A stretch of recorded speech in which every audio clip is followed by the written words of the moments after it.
slam now. We got the real jam going down. Welcome to the Space Jam. Hello, and welcome to Space Jam Weekly. I'm Ashley. And I'm Gabby. And this week's biomechanical special is going to be on jumping. More specifically, we're going to be looking at what it takes to jump. First, let's take a brief look at some history on the slam dunk.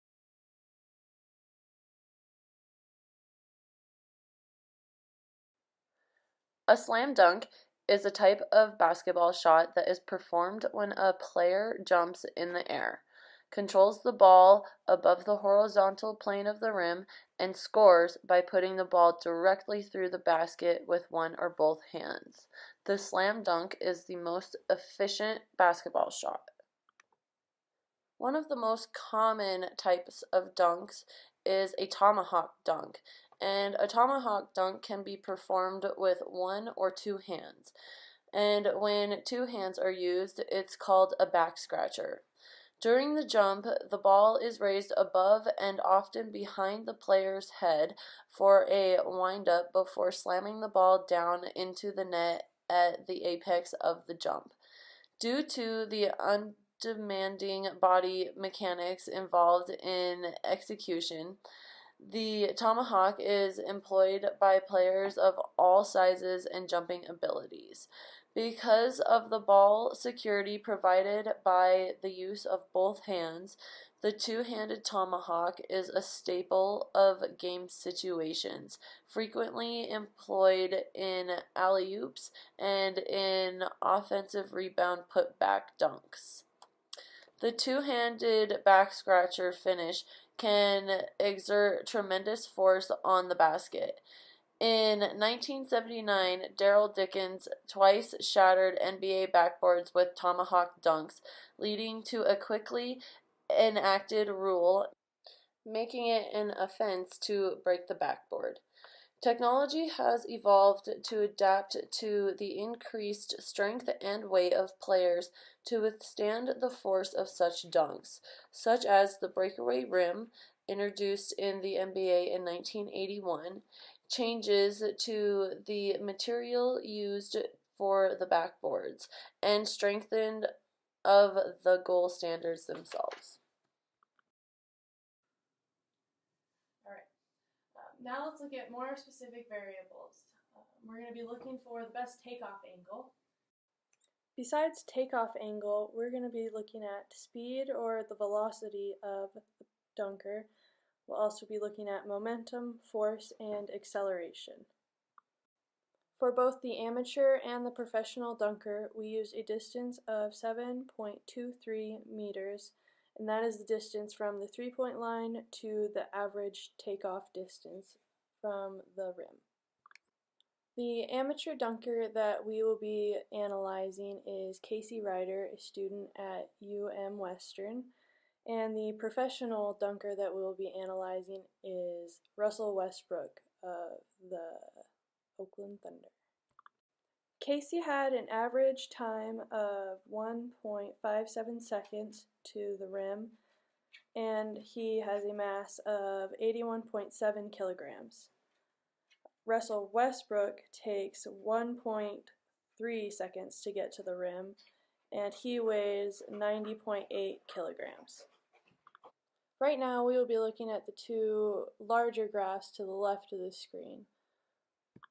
The one in the middle is Casey's dunks, and the one to the farthest is Westbrook.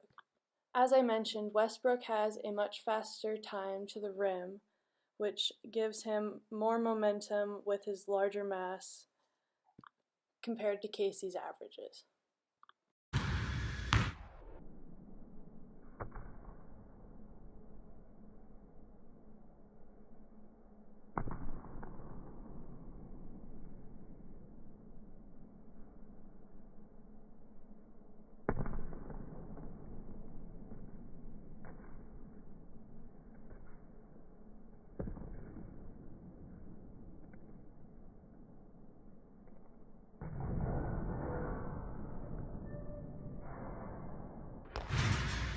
Put things aside and try to go out and win for your respective conference. And they are on the floor at the same time. Oh, Westbrook with the slam!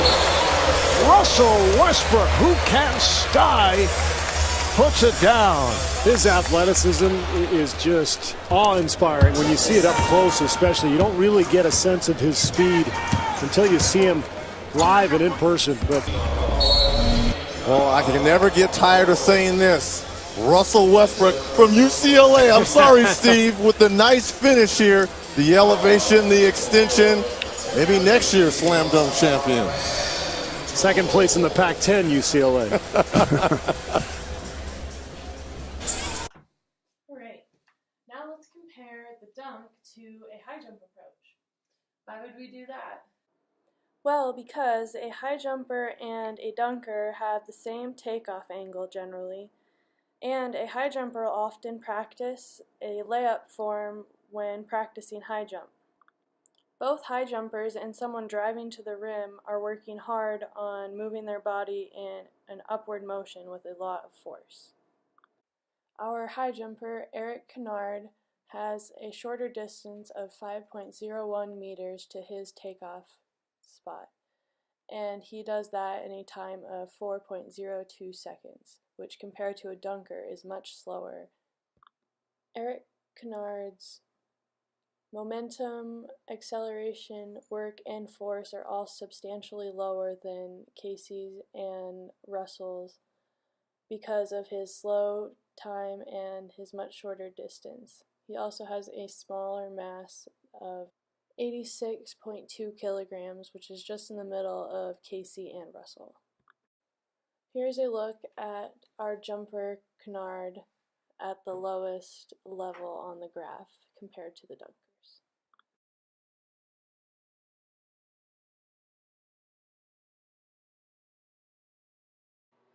How high someone can jump depends on the force he uses to push on the floor when he jumps, which in turn depends on the strength and power of the muscles of the legs. The harder and more powerfully he pushes, the higher he goes and the longer he stays in the air. One important factor in performing the slam dunk is the vertical leap. Without performing a high vertical leap, it will be almost impossible to perform a slam dunk. The only exception is if you are actually taller than the basket, which is 3 meters high.